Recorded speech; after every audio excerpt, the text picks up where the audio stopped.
Hi, Father Ian Van Heusen here. So I want to talk a little bit about this idea of the Ascension. I want to throw in a little philosophy, a little theology. Now, stay with me. This is going to be a little difficult, but I think you guys can grasp it. I think I can explain this in a clear way.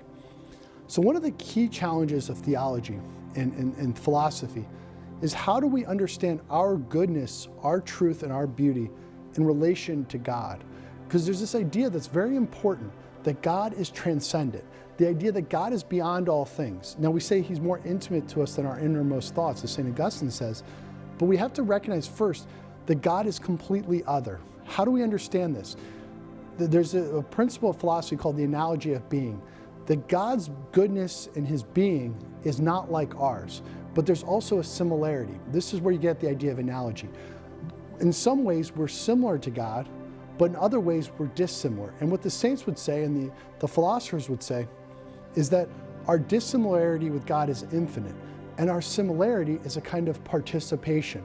So when we say that we're good in relation to God, God is infinitely more good than we could ever be, even more than we can conceive, because he is beyond all things. This is why we have Dionysius talks about this in his divine names. He kind of gets at this, and the apostolic tradition gets at it through Dionysius, and that's kind of a longer debate.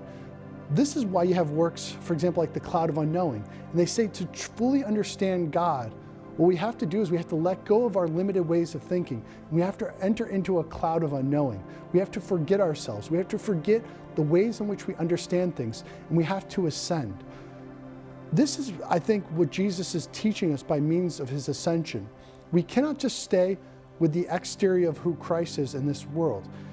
Christ reveals the Father, but oftentimes, if we stay with Christ's humanity and we don't perceive his divinity under the guise of his humanity, the more we enter into that mystery, that is when we're led out of ourselves. We come to meditate on truly who Christ is. This is why Christ ascends to the Father. He didn't have to ascend in the way he did. He chose that to teach us, to lift our minds towards heaven, towards what eye has not seen nor ear has heard, to stretch our imaginations. In fact, to bury our imaginations and let our mind be stretched beyond our imaginations. This is the journey into the unknown, which the Ascension represents.